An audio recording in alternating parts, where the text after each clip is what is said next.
Hello, ladies and gentlemen. For over a year now, I've been working on developing and launching the Hanged Man Project with the support of thousands of individuals from around the world who are sick and tired of the destructive direction of humanity towards the planet, but realize that the solution doesn't really rest in a new political or economic decision, nor will it be found with some New Age belief that there's a miraculous spiritual awakening happening, while the direction that they propose is nothing more than a new psychological form of governance. While looking at the current condition of the planet, just in the past 100 years, humanity has depleted over 60% of the world's grasslands, forests, topsoil, lakes, rivers, and farms, most of it irreversible. We see today that the most highly technological advanced nation in the world can't seem to plug a hole in the earth that has been leaking millions of gallons of oil as well as volatile organic compounds into the Gulf every single day for the past 70 days. You can rest assured that if BP and the federal government could profit a few $1 billion by plugging the hole, that it would have been plugged in under 24 hours. However, this isn't the case. Is it just a coincidence that BP's CEO, Tony Hayward, sold 1.4 million euros of his BP stock shares approximately a month before the oil rig explosion? Is it a coincidence that the investment giant Goldman Sachs also sold over $250 million of their BP stocks 2 weeks prior to the explosion? Is it a coincidence that reports from crew members on the oil rig prior to its explosion made numerous claims that using salt water in place of heavier drilling fluid would potentially lead to an explosion, yet those claims were ignored and the faulty method persisted? Is all of this coincidence? There are many major media events that involve fire and casualties that occur frequently on or around April 20th, including the Branch Davidians disaster in Waco, the Oklahoma City bombing, the Columbine school shooting, Virginia Tech school shooting, and many others, just to name a few. Political, economic, financial, ecological catastrophes always seem to happen conveniently when a new agenda needs to be ushered in. But truthfully, all of this is really meaningless without context. There are literally thousands of conspiracies swarming around the internet involving New World Order, centralization of power, and the new psychological form of tyranny that's being built up around our unsuspecting minds. The danger of all these conspiracies, though, is the fact that blame is always placed on everyone and everything else except ourselves. It's a psychological habit that we unconsciously portray, in which we refuse to take responsibility for governing ourselves and secretly are too afraid to initiate true revolution.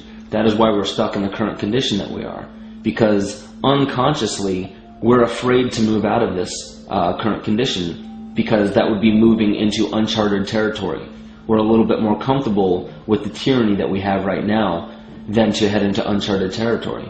And this is why you have so many groups out there and organizations that throw around words like revolt, rebellion, and revolution until the words lose all meaning, yet nothing ever comes of it. Revolution never, I repeat, never happens from the outside in. The only revolution that can truly be considered effective in the long run is a conscious revolution. And to give an example of this, let's just look at recent history in the United States. Imagine that what the United States is today is exactly what Great Britain was a few hundred years ago, a vast empire. A group of revolutionaries with the intention of a free and independent future for their children divorced themselves from their tyrannical government in an act of what Great Britain considered to be terrorism. So these so-called terrorists were the forefathers of the very country that over 300 million citizens now occupy with great pride, the United States. They set up a republic in which the people were the kings and queens, sovereign and free from all rulership except for that of the divine creator, or whatever they chose the divine creator to be. All forms of government were intended to be under the control of the people, not the other way around. We, the people, were the supreme kings. So why then, in only 200 short years, is humanity and the planet that we inhabit in worse condition now than we've ever seen in history? It's not because there was a flaw in the U.S. Constitution or some legal loophole. It has nothing to do with the physical revolution that took place, because the physical revolution was actually successful. However, the people, over the next 200 years from the revolution on, that were building this country were still just as psychologically enslaved as they were before. They weren't aware of the true nature of slavery, which is conscious and not physical. so they were psychologically unprepared to govern themselves as kings and queens.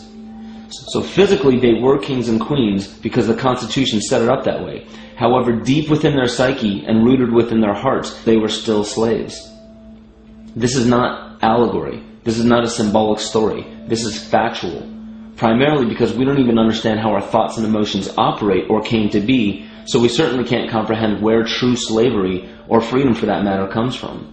So because of this, I will be launching the Hanged Man Project in the upcoming months, dedicated to liberation from all forms of slavery: physical, energetic, legal, emotional, psychological, conscious, and spiritual. This project will support individuals who are bound by their legal contracts that finance the corporate monopolies. It will support individuals who are enslaved by their energetic addictions or emotional and psychological tyranny that's promoted primarily through the media or self-infliction. But primarily, this will be the first public push for a conscious revolution that includes physical action. There is no more time to waste.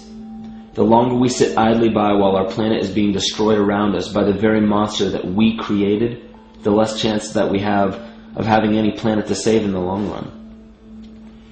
So there is a mailing list to sign up with at www.hangedmanproject.com. I'll be keeping in contact with any and all of you at the grassroots level who are willing to set up events in your local area to build communities to support this effort. I will attend as many of these events as possible to speak and support the cause, but not to lead it. This isn't my cause, this is not my revolution, because revolution doesn't belong to any specific individual like a corporation does. It belongs to the evolution and liberation of all life. As far as money goes, there are many videos and music projects that I produce that many people may support if they choose. But I'm making a very clear distinction right here. The Hanged Man Project requires only the honest intentions of you, all of you. Keep your money. Spend it on healthy food. Spend it on protection and shelter for you and your loved ones. There are donation buttons on the website to support the necessary functions of this project, and the videos that have been created that are there to purchase are there to help spread the word if you choose. But I want to make it perfectly clear that aside from the music and the other ventures that I and the group Hyrosonic that I belong to, besides those ventures that we do to support ourselves and our families, absolutely everything I do in the name of supporting this project and spreading information to hopefully liberate humanity will always be absolutely free. I will not further the illusion that money is necessary for life to go on, because it's not. It may temporarily be beneficial, but what good does money do you when the planet can no longer bear fruit to feed its inhabitants? So I will do everything in my power to make sure that every video, book, or any material that I release in service to this cause will be absolutely free of charge or obligation. If you can afford to support the cause, and if you believe in it and want to help, then please do. However, if you cannot, I don't want you giving anything that you can't afford to give up. Your level of stability in your life and your quality of life is more important than anything that I can provide you. So to end this, I will leave you with a passage from the very document that our current leaders pretend to uphold. However, this goes far beyond the boundaries of every country. Listen to these words as if they are the Declaration of Independence from your own heart to the world. When in the course of human events it becomes necessary for one people to dissolve the political bands which have connected them with another, and to assume among the powers of the earth the separate and equal station to which the laws of nature and of nature's God entitle them, a decent respect to the opinions of mankind requires that they should declare the causes which impel them to the separation. We hold these truths to be self-evident, that all men are created equal, that they are endowed by their Creator with certain unalienable rights, that among these are life, liberty, and the pursuit of happiness. To secure these rights, governments are instituted among men, deriving their just powers from the consent of the governed, that whenever any form of government becomes destructive to these ends, it is the right of the people to alter or abolish it. It is time to act.